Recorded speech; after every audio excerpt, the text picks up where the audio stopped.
अब पता चलेगा कि वह आखिरी लम्हे किस प्रकार के रहे होंगे उन यात्रियों के लिए जिन्होंने 2-2 करोड़ रुपए में मौत की टिकट खरीदी थी। एक पाकिस्तानी अरबपति ने तो अपने साथ 19 साल के एक नौजवान लड़के सुलेमान को, जो खुद के बेटे को अपने साथ लेकर गए थे, और उनकी जो मृत्यु हुई वो काफी डबल लॉस था उस परिवार के लिए, क्योंकि बाप और बेटा दोनों नहीं रहे।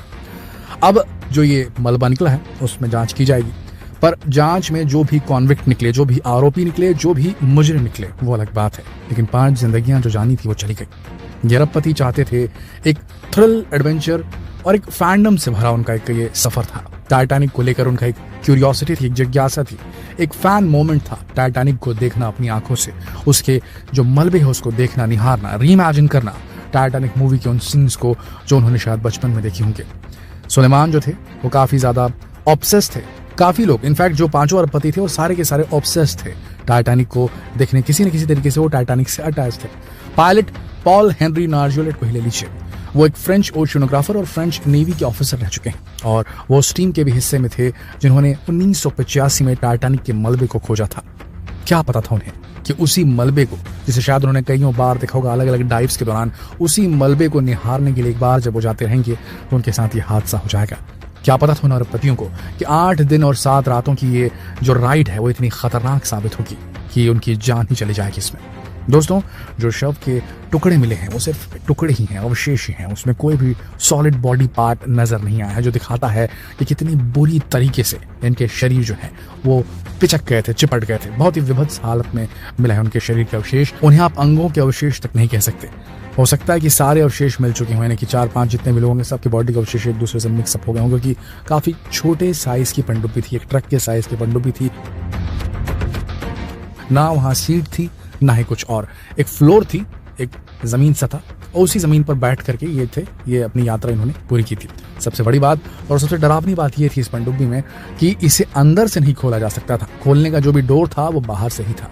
तो एक हिसाब से इन सारे यात्रियों की जिंदगी पूरी तरीके से ओशन गेट कंपनी, जो ओशन गेट एक्सपेडिशन कंपनी है, उसके ही कर्ता धर्ताओं के हाथ में थी। इनके हाथ में कुछ भी नहीं था। अगर कुछ अनहोनी होती तो ये दरवाजा भी नहीं खोल सकते थे, और दरवाजा खोलना तो खैर अपने आप में एक ऑप्शन नहीं होता, क्योंकि वहां पर जिस प्रकार का दबाव होता है तो पानी जिस स्पीड से घुसता तो उनकी मृत्यु वहीं सुनिश्चित होती। शायद इसीलिए डिजाइन में डोर को बाहर की तरफ दिया गया था। लेकिन और भी बहुत सारे ऐसे फ्लॉज थे, जैसे कि गेम कंट्रोलर से ही चलाना, यानी कि वहां पर चलाने के लिए उस पनडुब्बी को जो ऑपरेट किया जा रहा था वो एक गेम कंट्रोलर से ऑपरेट किया जा रहा था, 40 यूरो के। ये बहुत बड़ी बात है दोस्तों। प्रॉपर मशीनरी नहीं थी इसके अंदर, ऐसा बताया जा रहा है। अब कई एक्सपर्ट्स ने ये दावे किए थे कि इसके साथ कुछ हो सकता है, पनडुब्बी में कुछ फ्लॉस है, कुछ डिफेक्ट है, पर ये बताया जा रहा है कि जिस तरीके से शव मिले हैं इन्हें रिएक्ट करने का मौका भी नहीं मिला होगा। तुरंत क्षण भर में, एक क्षण में अचानक से इंप्लोजन हुआ होगा और वो पनडुब्बी पिचक गई होगी, और उसके अंदर बैठे सारे लोग जो होंगे वो स्क्विश्ड आउट हो गए होंगे। उन्हें सोचने, समझने, इवन उन्हें दर्द का एहसास भी नहीं हुआ होगा, और उनकी जो रूह है, उनकी जो आत्मा है वो निकल चुकी होगी उनके शरीर से। जी हाँ, दुख की बात है कि 2 करोड़ में इन्होंने मौत की टिकट खरीदी थी, मलबा देखने गए थे, खुद मलबा बन गए। अब यहाँ पर 2 ऐसी संभावनाएं बन रही हैं जिन पे काम किया जा सकता है जांच एजेंसियों के द्वारा, और marine board of investigation, MBI, marine board of investigation, और मरीन बोर्ड ऑफ इन्वेस्टिगेशन पूरी जोर शोर से जुट गई है, क्योंकि उन्हें एक बहुत बड़ी सफलता मिली है कि उन्हें टाइटन पनडुब्बी का मलबा मिल गया है और उसमें शव मिल गए हैं।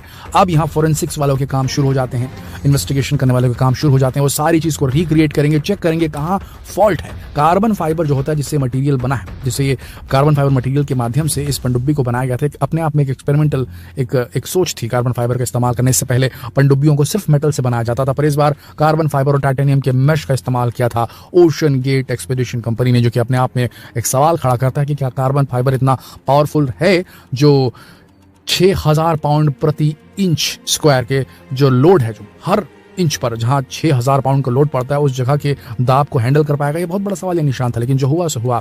अब इसकी जब जांच की जाएगी तो पता चल जाएगा कि रेशे, जो कार्बन फाइबर के रेशे होते हैं, कपड़ों में रेशे होते हैं ना, कहाँ से धागा उधड़ सकता है। तो वहां से अगर दिख गया कि इसमें कुछ हुआ है, यहाँ से टीयर और डाउन हुआ है जो कार्बन फाइबर है, तो डेफिनेटली वो एक डिफेक्ट की वजह से ही होता है। तो पता करने में आसानी होगी फॉरेंसिक वालों को कि गलती यहाँ पर किसकी थी, टेस्टिंग में गलती थी या फिर इसे डिजाइन करने वाले की ही गलती थी, डिजाइन को अप्रूव करने वाले ने ज्यादा ध्यान नहीं दिया, किसी सेंट्रल इंडिपेंडेंट अथॉरिटी से इसे सर्टिफाई क्यों नहीं करवाया गया जबकि इसकी टिकट्स बेची जा रही थी। NOAA, national oceanic and atmospheric authority जो है, जो अमेरिका की बिल्कुल नासा की तरह NOAA भी होता है जो ओशंस के ऊपर काम करता है, नासा जो अंतरिक्ष के ऊपर काम करता है अमेरिका का, तो NOAA से इन्होंने सर्टिफिकेशन क्यों नहीं लिया था, एक बहुत बड़ी बात है। अब यहाँ दो चीज़ें, एक तो ओशन गेट की गलती कि उन्होंने प्रॉपर सबमरीन को टेस्ट किया कि नहीं किया, प्रॉपर सारे मापदंडों को माना कि नहीं माना, किसी इंडिपेंडेंट अथॉरिटी से सर्टिफिकेशन लिया कि नहीं लिया, जो कि नहीं लिया, ये पता है हम सबको, एक्सपेरिमेंटल था, फिर भी उन्होंने टिकट बेची।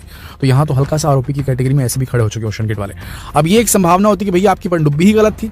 दूसरी संभावना ये होती है कि पायलट ने पनडुब्बी जो है वो गलत तरीके से ऑपरेट की या चलाई।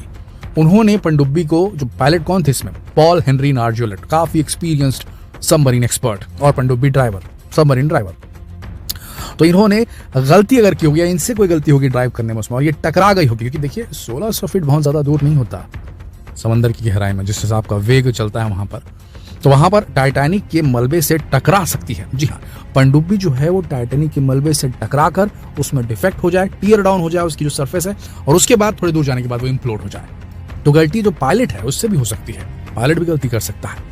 अब देखने वाली बात यह है कि पायलट की गलती थी, पॉल हेनरी नार्जुलेट काफी उम्र के आदमी थे, ये हम सब मानते हैं, लेकिन उनका एक्सपीरियंस भी काफी ज्यादा था।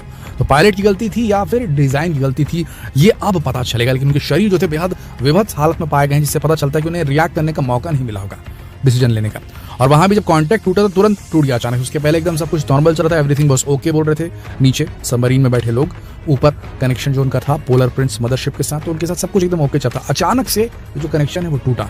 इसके पहले कोई भी डिस्ट्रेस सिग्नल नीचे से ऊपर की तरफ नहीं भेजा गया था कि हम प्रॉब्लम में हैं, हमें ये फील हो रहा है, हम टकरा गए, इम्पैक्ट हो गया, ऐसा कुछ भी नहीं कहा था उन्होंने। सीधे अचानक से जो कॉन्टैक्ट था वो खत्म हो गया। तो ऐसी स्थिति में भैया गड़बड़ हो सकती है कि एक्सीडेंट हुआ हो, ये जो पनडुब्बी है वो क्रैश की हो टाइटैनिक के मलबे के साथ या किसी ऐसी नुकीली चीज के साथ, या जहां पर कुछ ना कुछ तो इम्पैक्ट हुआ हो, कहीं ना कहीं कुछ कोलिजन हुआ हो, उससे टीयर डाउन तो नहीं हुई कहीं। ये भी पता चलेगा इस इन्वेस्टिगेशन में। मरीन बोर्ड ऑफ इन्वेस्टिगेशन लगी हुई है इसमें। जो मलबा है उसे कनाडा की तरफ भेज दिया गया है और जो शरीर के अंश मिले हैं उन्हें अमेरिका की तरफ भेज दिया गया है। जल्द